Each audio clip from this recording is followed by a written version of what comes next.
welcome back to the deep dive. Today we are setting out on what I think is a really crucial mission to get to the bottom of what it genuinely takes to acquire deep, transferable skill and, well, maybe even wisdom.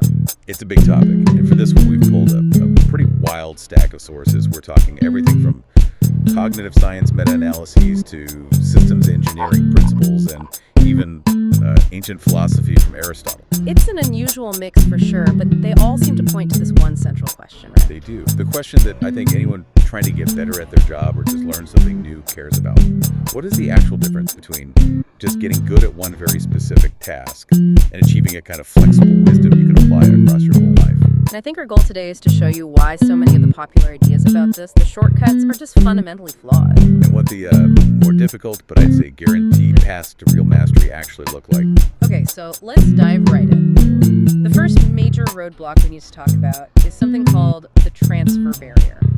I mean, when you learn something, you hope that getting good at skill A will help you with skill B, right? Of course. That's the whole point of learning. Really. It's called transfer learning. And it basically breaks down into two types. So the first one is near transfer. Yeah, near transfer. That's when you generalize skills between things that are really closely related. So, say you learn to paint with oils on a canvas. Those skills are going to transfer pretty easily to painting with acrylics on a board. Because the basic actions and principles are almost identical. Exactly. The underlying mechanisms are very, very similar. And then there's the one we all kind of dream about. That would be far transfer. And this is the big one. It's the idea that you can generalize skills between domains that are, only loosely related. The classic idea is that if you study something really demanding, like Latin or advanced calculus, that it will somehow make you a better critical thinker in something totally unrelated, like, business strategy or even cooking.